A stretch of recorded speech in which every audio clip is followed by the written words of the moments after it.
They are barely, it seems, through the school gates before getting excluded. Pupils as young as 5 years old who are being sent out of mainstream education. Extraordinary new figures out today reveal almost 6,000 pupils between the ages of 5 and 10 are in pupil referral units or alternative provision across England, an astonishing increase of 85% since 2011. Can excluding children so young from school ever be justified? And what happens to them afterwards? Our social affairs editor, Jackie Long, has this. I want to go back to that school and have another chance. Because I didn't want to leave my friends. And what did you feel about having to go somewhere else, to the pupil referral unit? Sad. This 6-year-old may not exactly understand the term excluded, but he certainly knows how it feels.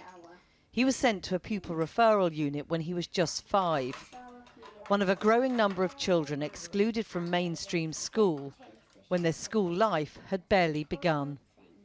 Today's figures show there are nearly 6,000 5 to 10-year-olds in pupil referral units or alternative provision in England this year.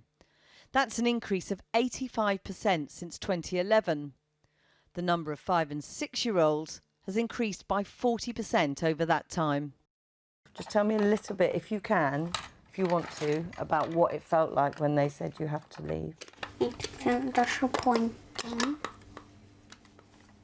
He will ask me why I'm not going back to that school anymore. And I'm like, well, you just can't. But why? Have I been naughty? And I'm like, well, you have not behaved properly.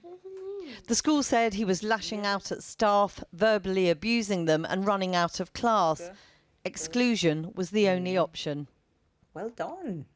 What about people who would say, oh, she's just in denial about what her son was like? That No, I know my son has some social and emotional problem, but it's not justified to exclude a 4, 5-year-old just because they're being naughty or they're not behaving. There's 2 boys and 3 girls.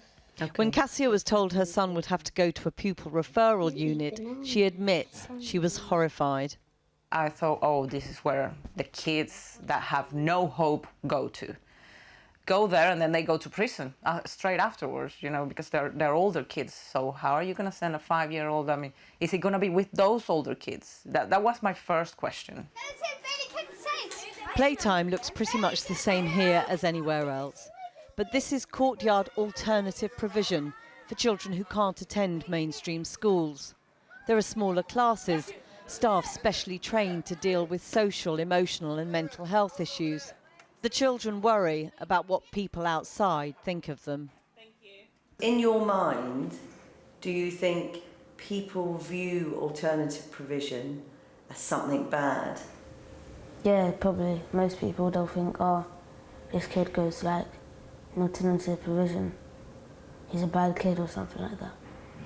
Other people might think, oh, they're obviously a troublemaker or obviously a bad kid. A lot of us ain't. Like, we're just kids who have mental health and need help with it.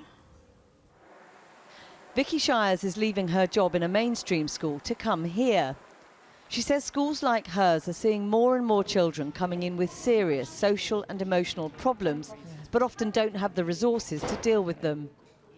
Excluding children is the last resort, she says, almost as hard for the teacher as it is for the pupils themselves. You have 30, often more children in a class now. It's never ever a decision that's taken lightly. It's never ever something that's done without going through a myriad of other options and trying many different things. But it's also ultimately about that individual child. And if that individual child is behaving like that, behaviour is always a communication. They are distressed, they are unhappy, their needs aren't being met either. 5 is definitely better than a 5 yesterday. Targeted individual support is key here. Positive behaviour rewarded. 10, good boy Billy, come and put your sticker on, absolutely fantastic. A sticker? Or we'll do a stamp today. There we go, good boy. I won Star of the Week, and I also went swimming.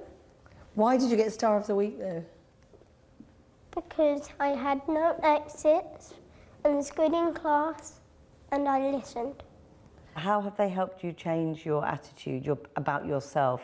By telling me that I can do it, and don't give up.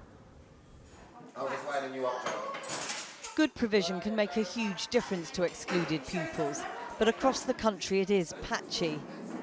Kieran Gill runs The Difference, a charity helping to train teachers like Vicky to work in alternative provision.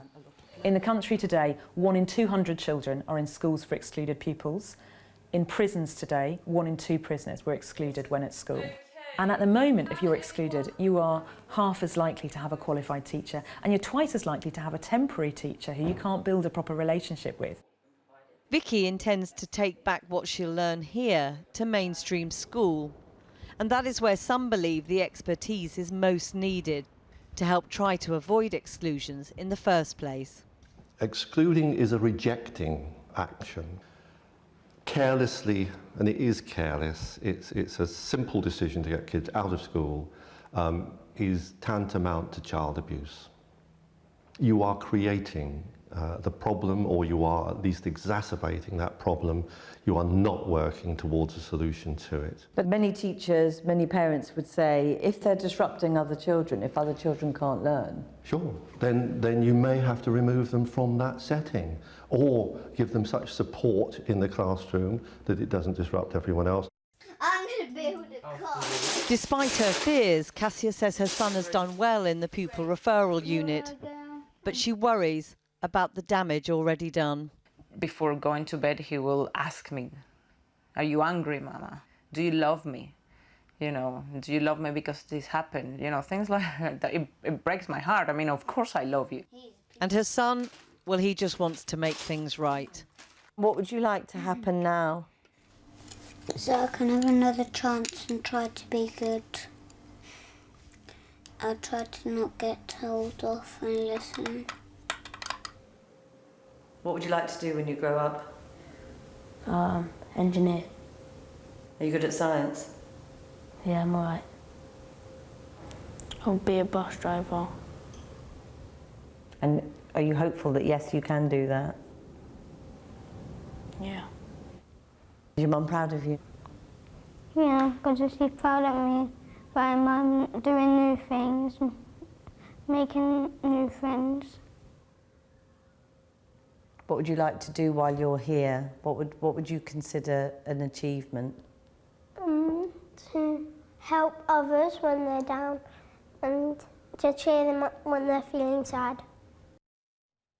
Our Social Affairs Editor Jackie Long reporting, and she's with me now. What is the Department of Education saying about this, Jackie? Well, in a statement, the department said today that the numbers of children going through alternative provision are complex because there are many and varied reasons why children end up there, and that's absolutely true. It can be behaviour and social issues, it can be mental health issues, and a significant proportion are excluded. The department also said that they're pledging £4 million to improve the outcomes for children who go through alternative provision. And that issue of outcomes is absolutely critical because consider this, only 1% of children in pupil referral units go on to get 5 good GCSEs, 1%.